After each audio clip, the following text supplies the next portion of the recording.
Hi guys, सभी को मेरा नमस्कार।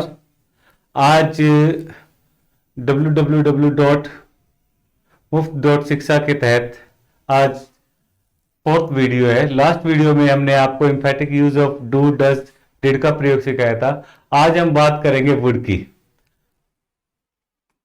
Use of would. वुड एक मल्टी फंक्शनल वर्ड है जिसका प्रयोग कई सारे टेंसेस में, कई सारे जगह इसका प्रयोग किया जा सकता है और बहुत खूबसूरत शब्द है। मतलब शब्द सारे ही खूबसूरत होते हैं, पर इसका प्रयोग वाकई में कहे जाए तो कई आयामों में इसका प्रयोग किया जा सकता है वुड का। जैसे वुड का प्रयोग करते हैं आप इमेजिनेशन में।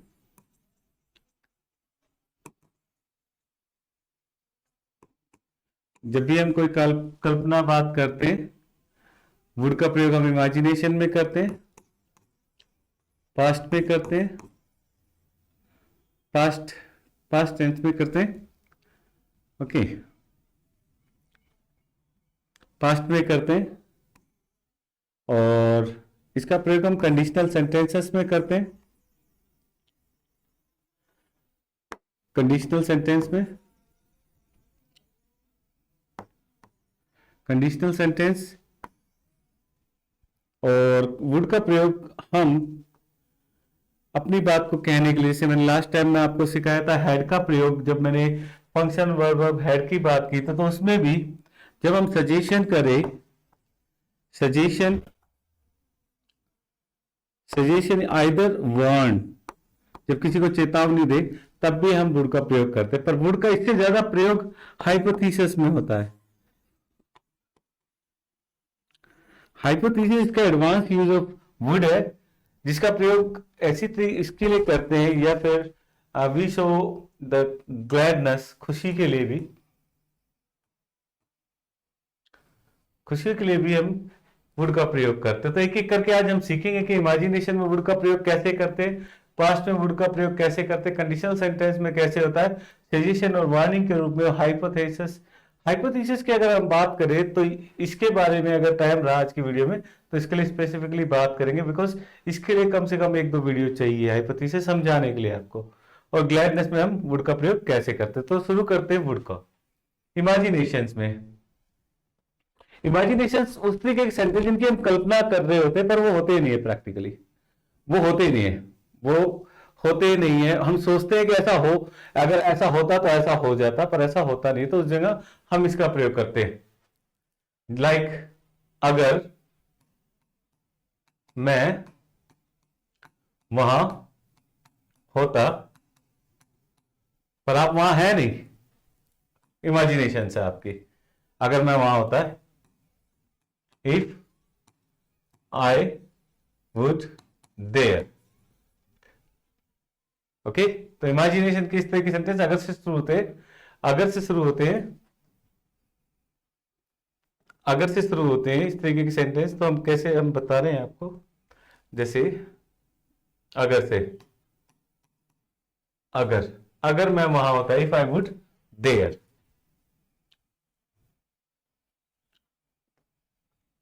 तो ये कंडीशनल सेंटेंस, इमेजिनेटिव सेंटेंस है। इमेजिनेशन की अगर हम बात करें, अगर मैं वहां होता, या वो सेंटेंसेस जिसके लास्ट में, जिसके अंत में ता ती ते आए, क्योंकि ता ती ते के पीछे अगर है लगे तो प्रेजेंट इंडेफिनिट बनता है, अगर ना लगे तो वो सारी इमेजिनेटिव सेंटेंस होती है। लाइक वह आता पर नहीं आया, वह आता पर नहीं आया, he would come, he would come, वह करता पर नहीं किया, he would do। तो इस तरीके की सेंटेंसेस वह करता इमेजिनेटिव सेंटेंस है, जिसकी हम कल्पना कर रहे पर कर नहीं पाते। कुछ ऐसे काम जो करने होते पर नहीं कर पाते, वहां इनका प्रयोग करते हैं। पर एक इसी में एक चीज बता रहा हूं, आप इन चीजों को समझना, कैसे कोरिलेशन है, शब्दों को समझने की जरूरत है। इमेजिनेशन है कि वो वहां होता, अगर इसी के अंदर इसी तरीके के सेंटेंस में अगर रिपेंट का बोध आ जाए, किसका, रिपेंट, रिपेंट मीन पश्चाताप।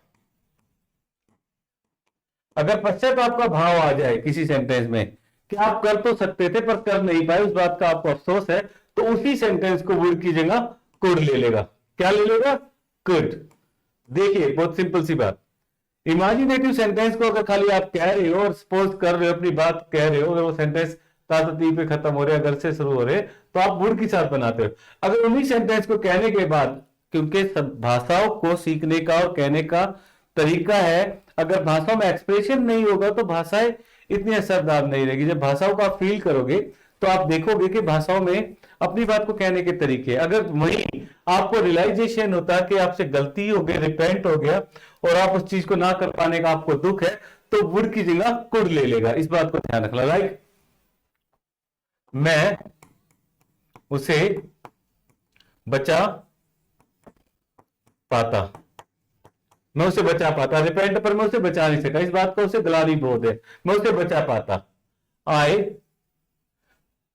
कुड हैव सेव्ड हिम, क्योंकि वो बचा नहीं पाए, वो काम पूरा हो गया, तो ये रिपेंट शो कर रहा है। और इस तरीके के बनने वाले सेंटेंस को हम कैसे बनाते हैं? Subject plus could plus have plus V3 के साथ। तो ध्यान रखना, जिन सेंटेंस को इमेजिनेटिव वाले सेंटेंस को हम वुड के साथ बनाते हैं, अगर उन्हीं सेंटेंस में अगर ग्लानि का बोध हो, अपराध बोध हो कि कुछ आप कर सकते थे पर आप नहीं कर पाए, तो उन्हीं सेंटेंस को आप कुड के साथ बना सकते हैं। This is the way to learn a language.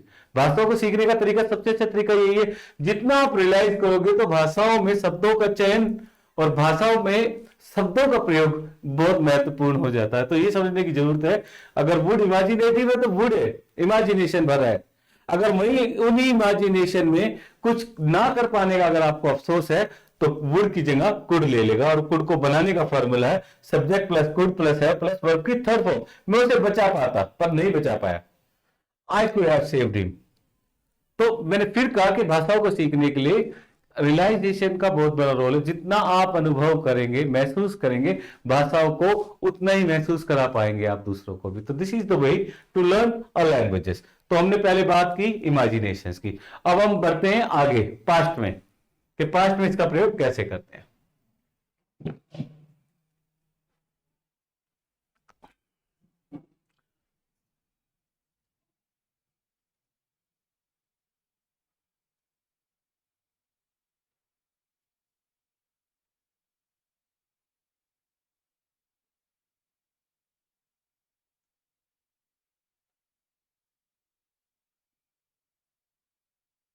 बात करते हैं इसमें पास्ट में हम इसका प्रयोग कैसे करते हैं। पास्ट में आज से पहले जो भी सेंटेंस पास्ट में बनाए जिसमें आपकी हैबिट्स दिखाई जाए, वो सेंटेंस जिसमें आपकी हैबिट्स की बात हो, और जो आप पहले किया करते थे और जिन्हें अब आप अब नहीं करते, उन सेंटेंस को भी हम वुड के साथ बना सकते हैं। लाइक मैं यहां आया करता था, मतलब आपकी हैबिट थी जिसको आज से पहले हम बताते थे यूज टू के साथ। I use to come here, okay, पर अब नहीं आते। आपकी आदतों को दिखा रहा है, आपकी पास्ट हैबिट को दिखा रहा है। तो पास्ट हैबिट को यूज टू के साथ तो बनाते हैं, पर वुड के साथ भी बनाया जा सकता है। जैसे I would come here, alright. तो पास्ट की जितनी भी हमारी हैबिट्स है, आदतें जो अब नहीं है, उनको यूज टू के साथ तो बनाते ही हैं, प्लस हम उनको हम वुड के साथ भी कंस्ट्रक्ट कर सकते हैं। पर जब भी हम वुड की बात करते हैं तो वुड को हमेशा टाइम, मतलब टाइम एक फ्रेम करते हैं। अगर टाइम फ्रेम होगा यहां आया करता था, तो मतलब एक टाइम पे, तो तब would is a more appropriate rather than use to. तो वुड का प्रयोग भी किया जा सकता है पास्ट हैबिट पे, ओके। और ऐसे बहुत सारे सेंटेंस है, इफ यू डू प्रैक्टिस और उसके बाद भी ना कुछ समझ में आए, तो फिर आप अपने अपना जितने भी क्वेश्चंस है वो ड्रॉप कर सकते हैं। जब आप वीडियो देखें तो वहां जब आप लाइक और सब्सक्राइब करेंगे तो साथ के साथ इस बात अपने मैसेज भी ड्रॉप किए जा सकते हैं, तो फिर उसको वहां भी समझाया जा सकता है। और यहाँ अगले नेक्स्ट एपिसोड में भी जब हम आपको और कुछ नया सिखाएंगे, तो उसमें पहले उसके जितने भी आपके डाउट्स होंगे उनको क्लियर करेंगे, फिर हम आगे बढ़ेंगे। तो चलते हैं आगे कंडीशनल सेंटेंस पे।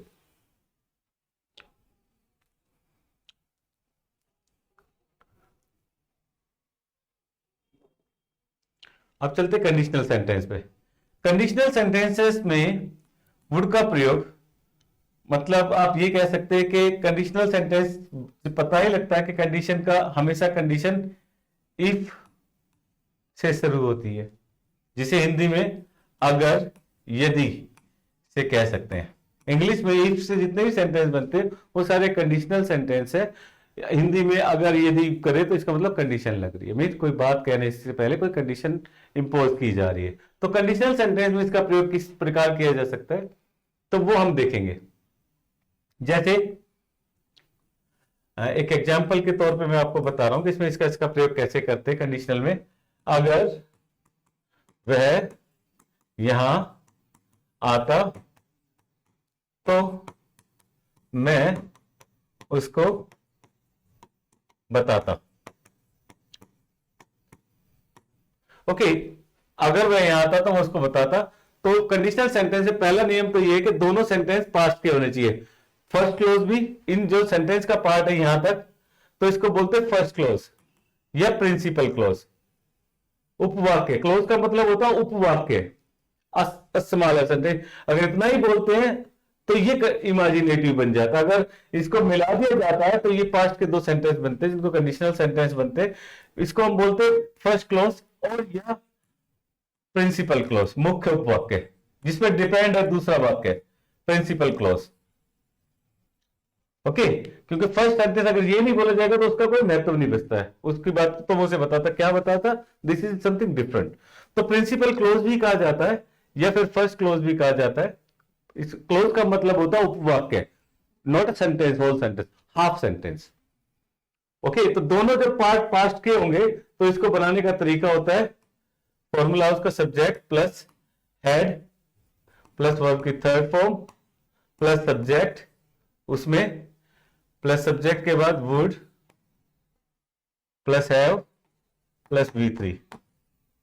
ओके, तो इस तरीके के सेंटेंस अगर पास्ट में बने कंडीशनल सेंटेंस में, दोनों अगर पास्ट का पार्ट ऑफ प्रिंसिपल क्लोज और सेकंड क्लोज भी, तो हम उसको बनाने का तरीका इस प्रकार रहता है subject plus had plus verb की third form, subject plus would plus have plus verb की थर्ड फॉर्म। अगेन, अगर मैं यहां आता तो मैं उसे बताता if he had come here I would have told him. तो कंडीशनल सेंटेंस में बनाने का तरीका ऐसे है कि वुड को हम इस तरीके से बनाते हैं। क्लियर? अगर इसमें आपने देख लिया पूरा का पूरा, एक ही हिंदी में अगर वह यहां आता, फर्स्ट क्लोज प्रिंसिपल क्लोज, मुख्य उपवाक्य, उपवाक्य, सेकंड जो पार्ट को बनकर बना, अगर ये इतना ही रहता, अगर वह यहां आता तो ये इमेजिनेटिव है, पर वो नहीं आया। पर जब कनेक्ट करते दूसरे सेंटेंस को, जो इसको पूरी बात करता, पूरी बात को बताता कि अगर वो यहां था तो क्या होता, तो मैं उसे बताता, तो ये बन जाता कंडीशनल सेंटेंस। तो उसको बनाने का तरीका होता, फर्स्ट पार्ट को जो प्रिंसिपल क्लोज है उसको हमेशा subject plus had plus verb की थर्ड फॉर्म, सॉरी, और जो सेकंड पार्ट है उसको subject plus would plus have plus verb की थर्ड फॉर्म के साथ बनाते हैं। तो इसमें थोड़ा जब प्रैक्टिस भी करोगे आप लोग तो और ज्यादा आपको समझ में आएगा।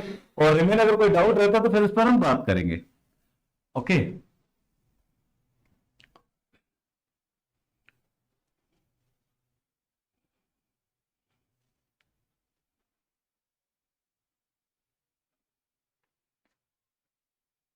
और इसी के अंदर कंडीशनल सेंटेंस में एक हाईली इमेजिनेटिव सेंटेंस होता है जो मतलब 99.9% असंभव है। वैसे दुनिया में कुछ भी चीज असंभव नहीं है। मैं फिर दोनों बातों को मैं बड़े डिफरेंट तरीके से कह रहा हूं, समझने की कोशिश करना। दुनिया में कुछ भी असंभव नहीं है, पर कुछ ऐसी चीजें जिनका हो पाना लगभग ना के बराबर है, उस तरीके के सेंटेंस भी अगर कभी बनाने पड़े कंडीशनल में तो वहां भी हम वुड का प्रयोग करेंगे। जैसे अगर मैं प्रधानमंत्री होता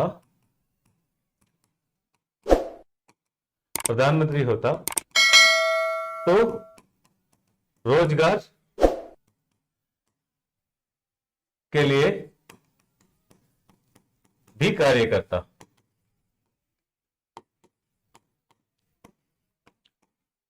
ओके, अगर मैं प्रधानमंत्री होता तो मैं रोजगार के लिए भी कार्य करता। प्रधानमंत्री बनना it's not an easy task, तो ये असंभव सा कार्य है। फिर भी मेरी इच्छा है, मेरी दिलो इच्छा है अगर मैं प्रधानमंत्री होता तो मैं रोजगार के लिए भी कार्य करता और बहुत सारे कार्य भी करता, पर आज का जो बेसिक नीड है यूथ के लिए, मैं उसके लिए भी काम करता, वो है रोजगार।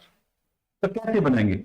इफ आई वर, क्योंकि देखिए पहली बार आप वर का प्रयोग आई के साथ कर रहे हो, इसी सेंटेंस में होता है जो चीजें ना के बराबर हो, जिसमें चांसेस बहुत कम हो, वहां हमेशा वर का प्रयोग करते। If I were a prime minister, a prime minister,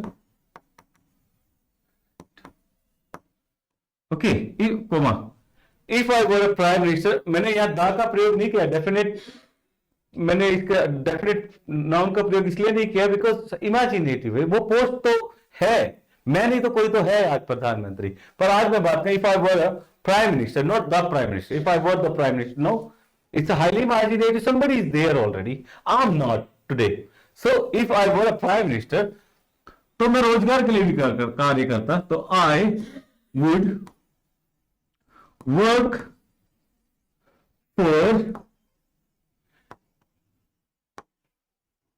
employment as well.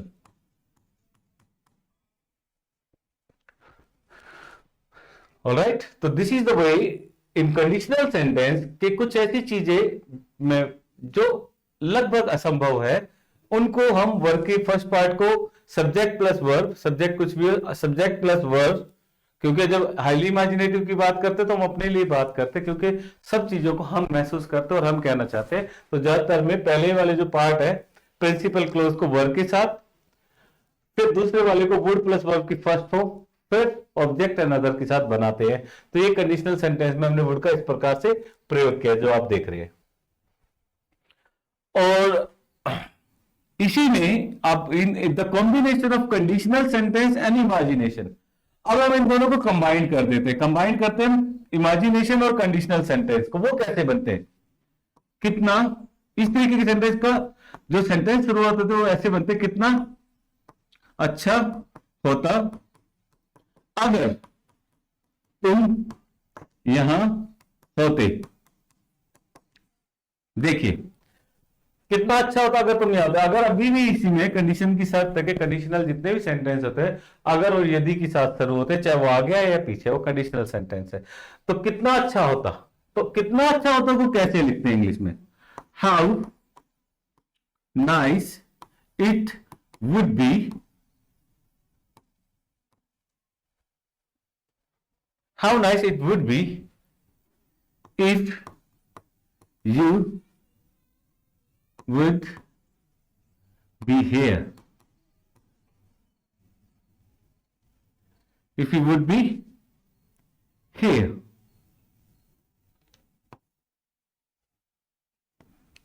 if you would be here, okay, तो ये कंडीशनल प्लस इमेजिनेशन का पार्ट, कितना अच्छा होता, मैं मेरी इमेजिनेशन में सोच के प्रफुल्लित हो रहा हूं, सोच के बहुत खुश हो रहा हूं, कितना अच्छा होता, how nice it would be if you would be here. तो it's a combination of imagination conditional sentence. तो ये जरूरी नहीं कि किसी एक सेंटेंस में यूजेस नहीं हो सकते, मल्टीपल यूजेस को एक साथ किए जा सकते। पास्ट कहते कहते मैं कब प्रेजेंट में आ जाऊं, कब प्रेजेंट की बात कहते कहते मैं पास्ट में चला जाऊं, कब मैं अपनी बात को कहते कहते भविष्य में चला जाऊं, वो मेरी रियलाइजेशन पे है कि मेरा माइंड ऑफ मूड मुझे क्या कह रहा कहने के लिए।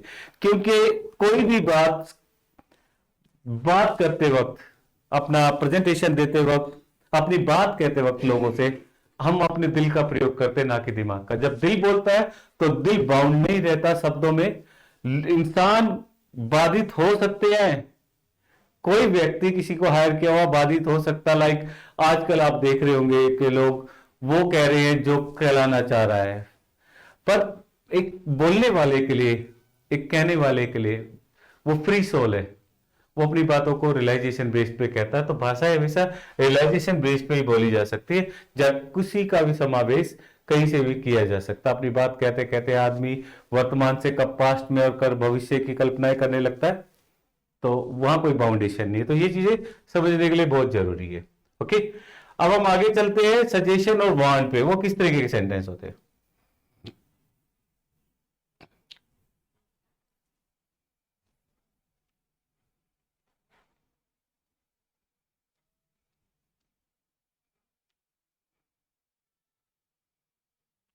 तो अब आगे बढ़ते हैं हम सजेशन और वांट। जैसे अगली बार लास्ट वाले टॉपिक में जब हमने functional word verb has and had का प्रयोग करा था, तो मैंने हैड टू को बताया था कितना अच्छा होता अगर तुम्हारे लिए यही अच्छा होगा कि तुम यहां से चले जाओ। उस तरीके के सेंटेंस में हैड टू की जगह हैड रेदर की जगह, हैड बेटर की जगह वुड रेदर वुड बेटर का प्रयोग किया जा सकता। वो कैसे, देखिए उस तरीके के सेंटेंस बनते कैसे हिंदी में, हमारी भाषा में, क्योंकि ज्यादातर रिवर्सिव ऐसे है। कितना, नो नॉट फ्रॉम कितना, सॉरी टू स्टार्ट बैक। तुम्हारे लिए या किसी के लिए भी, तुम्हारे लिए यही अच्छा होगा, ठीक रहेगा, उचित होगा। ये सब सेंटेंस देखिए, ये तीनों के तीनों सेंटेंस, अच्छा होगा, ठीक रहेगा, उचित होगा। तुम्हारे लिए ये अच्छा होगा, तुम्हारे लिए ये ठीक रहेगा, तुम्हारे लिए ये उचित होगा कि तुम यहां से चले जाओ। अब देखोगे इस सेंटेंस से आपको क्या फील हो रहा है। तुम्हारे लिए अच्छा होगा, या तो हम किसी को सजेस्ट कर रहे, सलाह दे रहे कि निकल जाओ, या हम किसी को चेतावनी दे रहे कि अच्छा होगा कि निकल जाओ, नहीं तो बुरा होगा। तो दोनों सेंस में सजेशन और वांट दोनों के रूप में सेंटेंस को देखा जा सकता है। तो इसको भी हम वुड के साथ बनाते हैं। तुम्हारे लिए ये अच्छा होगा, ठीक रहेगा, उचित होगा, बात कहने के लिए ये तीनों का जब प्रयोग होगा तो हमेशा हम सजेशन या वांट में लेते हैं। ध्यान रखिएगा, भाषाओं को समझने के लिए ज्यादा जरूरी है कि आप समझे इन पैटर्न को। तुम्हारे लिए ये अच्छा होगा कि तुम यहां चले जाओ। It had, it had, it would,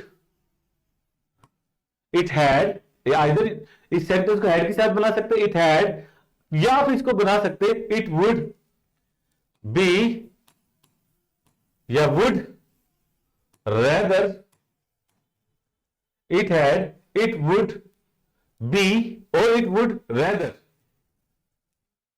to you go from here. Okay, तो ये हमारे सजेशन वन सेंटेंस था। देखो हम खाली शब्दों से ही आपको पूरे के पूरे पैटर्न को समझाने की कोशिश कर रहे हैं, क्योंकि सब जब हम अपनी प्रादेशिक भाषाओं में चीजों को समझते हैं तो जानना बहुत जरूरी हो जाता है कि हम वे क्या है, मतलब उस इनसे ज्यादा आइडेंटिफिकेशन से ज्यादा मायने रखते हैं रियलाइज क्या कर रहे, कहना क्या चाह रहे, मोटिव क्या कहने का, उसके पीछे उद्देश्य क्या है। तो ये इन सब चीजों से कंडीशनल लग रही, हैबिट शो कर रहा है, कल्पनाएं कर रहे हैं, तो इनसे पता लगता है कि हमें उसे बनाना कैसे है। तो ये तरीका था। जैसे हमने इमेजिनेटिव में बात की कि किस चीज की आप कल्पना भर कर रहे, खाली कल्पना भर कर रहे कि ऐसा होता, ठीक है, होता या ना होता अलग बात थी, वुड के साथ बनाया। अगर वो चीज हो जाती और आपके वजह से कुछ ऐसा काम हो गया जिसके लिए आपको हमेशा दुख होगा, दुख रहेगा, तो उसको हम कुड के साथ बना देते। खाली इमेजिनेशन, खाली देखिए एक्सप्रेशन बेस्ड है, सारा का सारा भाषा है एक्सप्रेसिव है, तो जितना समझोगे उतना अच्छा कर पाओगे। ओके, तो इसको ऐसे ही बनाए। अब जब बात करते हैं हम, अभी हम इसकी बात नहीं करेंगे कि हाइपोथेसिस की और ग्लैडनेस की, अभी इस क्लास में हम बात नहीं करेंगे, क्योंकि जब हम हाइपोथेसिस की बात करेंगे it's a very vast really have topic to discuss on would और any words of English. Hypothesis की बात करेंगे और ग्लैडनेस की बात करेंगे तो हम उसको आगे टॉपिक्स में आपको बताएंगे। और आज के मॉडर्न टाइम में जैसे हमें बताया जाता है कि विल का पास्ट यूज है वुड। अब विल का पास्ट यूज है वुड, तो विल तो अभी सर्टन नहीं है, मैंने लास्ट क्लास में बताया था। विल का प्रयोग और सेल का प्रयोग इंटेंशन और डिटर्मिनेशन के लिए किया जाता है। किसके लिए? इंटेंशन और डिटर्मिनेशन के लिए किया जाता है। भविष्य की कोई भी बात, जो हाइपोथेसिस में जब चलेंगे, ग्लैडनेस की जब बात करेंगे तो आपको इसके बारे में डिटेल से बताएंगे कि जब हम बात भविष्य की करेंगे तो जब सर्टेनिटी आ जाती है, निश्चितता दिखती है, तो हमेशा मस्ट के साथ बनाएंगे, जब श्योर नहीं है तो माइट के साथ बनाएंगे। वहां विल और सेल का प्रयोग ना ही करें तो ज्यादा बेहतर है, क्योंकि अगर इंटेंशनली कोई सेंटेंस बोला जा रहा है, अगर मैं फिर कह रहा हूं अगर इंटेंशनली बोला जा रहा है, अगर वहां इंटेंशन इरादा दिख रहा है, तो विल के साथ जरूर आप भविष्य के सेंटेंस बनाएं, जो भविष्य से बनने वाले सेंटेंस है, फ्यूचर टेंसेस है।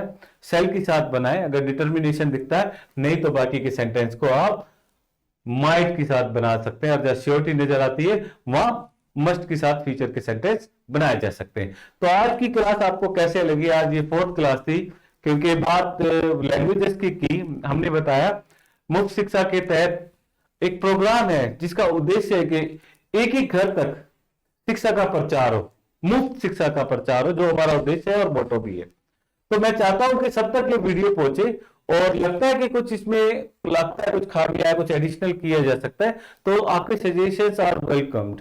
आप अपनी बात को बिल्कुल खुलकर अपनी बात कहिए। श्योर आप कोशिश करूंगा जितना भी आज तक मैंने कमाया है, क्योंकि मैं इसको खरीदने का मेरा है नहीं, मेरे पास वो गर्ज नहीं मैं खरीद पाऊं ज्ञान को, मैंने इसको कमाया इतने सालों में। तो मैं चाहता हूं इस बैनर के तले, मुफ्त शिक्षा के बैनर तले, जिसमें लिंक्डइन, ट्विटर, सब पे आप मुफ्त शिक्षा के तहत देखोगे, तो आप कहीं भी सर्च जाके देखेंगे, तो हमारा उद्देश्य है कि दुनिया के हर टॉपिक पे बात की जाए, हर चीजों पे आपसे बात की जाए, हर चीज आपको मुहैया कराया जाए, चाहे वो शिक्षा हो, चाहे वो संगीत हो, चाहे वो प्रोफेशनल ट्रेनिंग्स हो। ओके, तो हर चीजों पे हम आपसे बात करेंगे। तो मैं उम्मीद करता हूं कि आप इस चैनल के साथ ज्यादा से ज्यादा जुड़े, शेयर करें, लाइक करें और इसे आगे बढ़ाएं। और कोई भी आप वीडियोस देखते हैं तो मैं चाहता हूं अपने सजेशन जरूर दीजिए, वो बहुत जरूरी है मेरे लिए, क्योंकि आई डू जस्टिस। मैं वो नालायक सा व्यक्ति हूं जो बाहर मुझे नहीं पता मुझे क्या पता, पर हाँ जब ये मेरे हाथ में मेरा पेन होता है और जब ये बोर्ड होता है, तो I consider my self Vikramaditya, जिसका मकसद है न्याय करना, अच्छी से अच्छी चीजें आपको देना। So thank you so much. मैं चाहता हूं आप इस वीडियो से ज्यादा से ज्यादा जुड़े और शेयर करें। Thank you so much.